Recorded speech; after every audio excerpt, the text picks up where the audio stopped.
नमस्कार मित्रांनो, श्री स्वामी समर्थ. स्वागत आहे तुमचं नवीन ब्लॉगमध्ये. आज तारीख आहे 7 मार्च 2026. आम्ही चाललो आहे एका आरपळचा बोगदा म्हणून आहे. आरपळचा बोगदा लय मोठा बोगदा आहे, तिकडं चाललो आहे. म्हणजे आता इथं थांबलो आहे आम्ही, कारण की तिकडं जरा काटे बिटं पडलेत ना साईडला. आता काटे बिटं काढून आलो. आता म्हणलं इथनं जावं असंच. आता चाललो आहे आम्ही. खायला बिलं घेतलं आहे गज.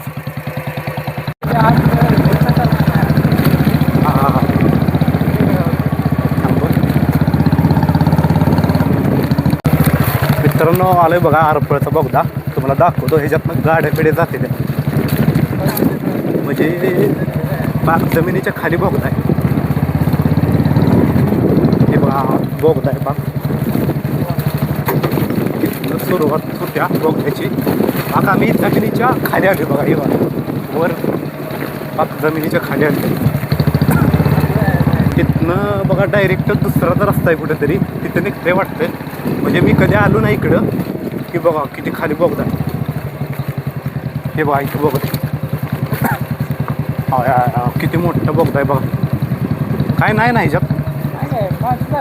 थांब इथंच थांब. हां थांब 2 मिनटं. हे बघा किती मोठा बोगदा आहे. शप्पथ, मी पहिल्यांदाच बघितलं रे. तुला कसं माहीत रे? हा, ही खायला अडकवतो पहिला, कारण की पिशवी हातात नको ना. ही बघा किती मोठा बोगदा आहे.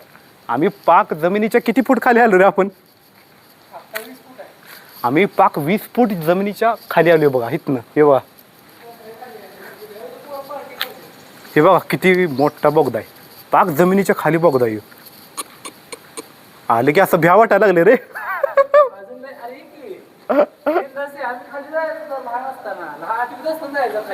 ह्याच्या किती मोठा बोगदा आहे बघा. ह्याच्या आत काय र? हे बघा कसं बांधकाम कसं केलंय बघा. इथनं वे हे इथनं पाणी जात होतं पहिलं. तलावाचं पाणी सोडलं का नाही, आमच्या तलाव आहे. इथनं पाणी सोडलं, हे सगळं पाणी इकडं यायचं ना. इकडं असं इकडं जाऊन इथनं डायरेक्ट औंधला जातं आहे ना. औंध एक गाव आहे, तिकडं त्या गावाला जातं ना नदीकडं पाणी. इकडं डायरेक्ट किती जमिनी खाली खोदला असेल लगा बघ. मी कडेगावात असून मलाच माहित नाही बोगदा आहे. मी कधी आलोच नाही इकडं. लय खोल आहे. नको बाबा, भ्या वाटतंय. किलोमीटर काय भीती नाही तर नाही ना. जमिनीच्या पाक लय खाली आली बघा की किती आहे. हे पक्षी पक्षी लागलं हे तर ना. शार बघा किती साठलेत पाण्याचं. सगळं पाणीच पाणी. पाक वर पत्र टेकत होतं कारण पाणी. अरे भ्या वाटते रे लय बघी. होय, ही विचित्र वाटायला लागले रे सगळं. मी पहिल्यांदा बघितले. लय लय खोल आहे का त्या बोगदा? कितीतरी किलोमीटर जाते तर लांब. कमीत कमी 1 किलोमीटर बोगदा येऊ जमिनीच्या खाली बघा. हा हा, ह्याच्या खाली वर आहे ना. वर रान आहे ते मित्रांनो. 1 किलोमीटर बोगदा आहे बघ किती. कारण की 5 किलोमीटर असेल का? नाही 10 55-60 किलोमीटर आहे. 55 किलोमीटर बोगदा आहे बघा. आणि इंग्रजाच्या काळात बांधलेला आहे असं म्हणते ते. 55 किलोमीटर बोगदा आहे आत. पण आम्हाला भ्या वाटायला जायला, पण आम्ही जाऊ शकत नाही कारण की लय भयानक वाटायला लागले. आता जाऊया. आता आम्ही चाललोय डोंगराईला. म्हणजे डोंगराईचं एक मंदिर आहे, म्हणजे देवीचं मंदिर आहे डोंगराईला. तिकडे चाललोय आम्ही आता. म्हटलं जाता जाता यो बोगदा बघावं म्हटलं, तुम्हाला पण दाखवावं म्हटलं. किती खतरनाक दिसते बघा. मला माहीत पण नव्हतं. ही खोदलेला आहे घर पहिला. मग काय आपला पण पडते. म्हणजे ही खोदले रे. इंग्रजाच्या काळात खोदलेला आहे ना ही सगळं वरनं. आता आमचा भाऊ बुलेट हे करायला लागलाय, काढायला लागलाय बुलेट. आम्ही चाललोय आता. डोंगराई मंदिर आहे तिकडं चाललोय, कारण की देवीचं मंदिर असं डोंगरावर आहे, उंच डोंगरावर आहे. तेव्हा कसा बुलेट चालवत आहे, खाड खाड खाड खाड कसा बुलेटचा आवाज येतोय. म्हणजे 2 रस्ता आहे ती. एक चढायचा रस्ता तिकडं पलीकडं आहे, आणि इकडं एक डांबरी रस्ता आहे. इकडं अशा गाड्या जातात. मग आम्ही डांबरी रस्त्यावरून आलोय ना. आणि जरा जास्त जरा वर असल्यामुळं जरा वेळ लागतोय जायला वर. लय वर आहे ना. हे मंदिर आमच्या कडेगावपासून एक 2 किलोमीटर मंदिर आहे कडेगावपासून.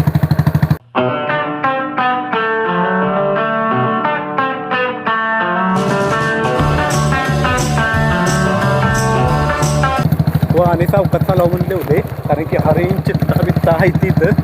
त्यामुळं आम्ही तरी पण आणल्या बुलेट आहे. आवाज येते काढ काढ काढ काढ काढ. आम्हाला लागले भ्या वाटायला तरी पण आम्ही चाललोय. मित्रांनो आलोय बघा डोंगराईला. हे बघा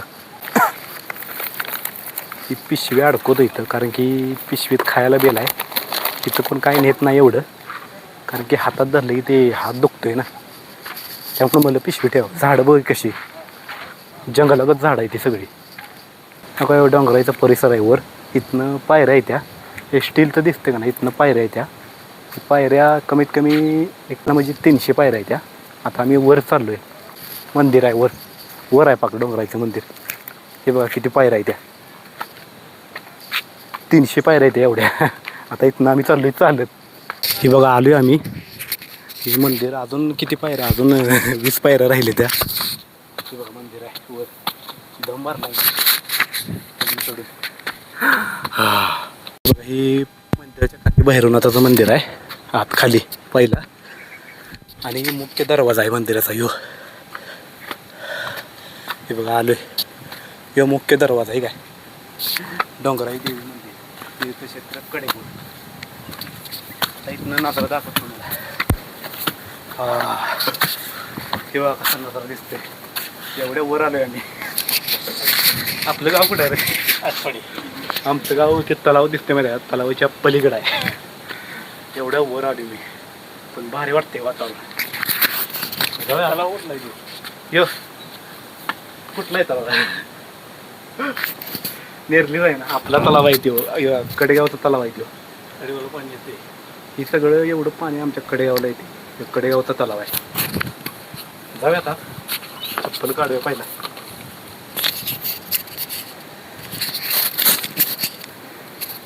आत आलोय. पाया पडतो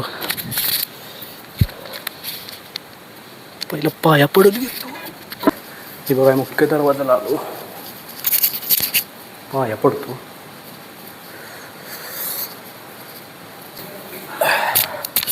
आणि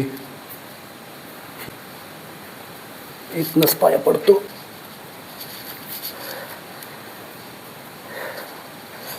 तो बसूया जरा आहे ना. गडी दामला आता. तो पायऱ्या चढत चढून त्यामुळे बसलाय. केळ नको तुला. इथं केळ आहे. त्या काकाने दिले काय की. मंदिराचं दर्शन घेऊन झालोय. आता खाली चाललोय कारण की आम्ही खाली कुरकुरं बिरकुरं पिशवीत ठेवले. ते आता आम्हाला खाली जाऊन बघायला पाहिजे कारण की आता तिथंच बसणार आहे ना आम्ही खायला. मग आता चाललोय खाली. ह्यो दोस्त गेलाय पाया पडाय आत. आम्ही खाली आलोय आता खायला घेऊन चाललोय तिकडं कारण तिकडं लय भारी वातावरण आहे. म्हटलं आपलं तिकडं जावं खायला घेऊन. तिथं बघा किती भारी म्हणजे विटाचं बांधकाम केलं आहे इथनं जायला. किती भारी बांधकाम केलं म्हणजे लय भारी वातावरण आहे तिकडं. कुठल्या झाडाखाली. अरे लय लांब नकोच आहे. अहो कुठं पण द्यायला लागलाय मला. हा कुठल्या चित्त्याला भेटायला भ्या वाटते मला. मला लागले भ्या वाटाय येऊ कारण की ह्याला भ्या वाटतं ना. हां इथं सावली आहे बघा. एकदम भारी सावली. हां अरे शान पडलंय की रे. हा इथं बस. पाण्याची बाटली गरम झाली असेल. पाणी गार आहे. कुरकुरे खातो आता मस्त रे. कुठलं घेऊ कुठलं घेऊ कुठलं घेऊ कुठलं घेऊ. ही कुरकुरे घेतो. तर कुरकुर खाऊन जायचं ना. झालं है ना. बघायला आलं मॅड. ते म्हणते माझा व्हिडिओ करू नको. आवडत नाही. झालं तर एवढं कुरकुर खाणार जाणार. बुलेट काय तिकडंच लावल्या.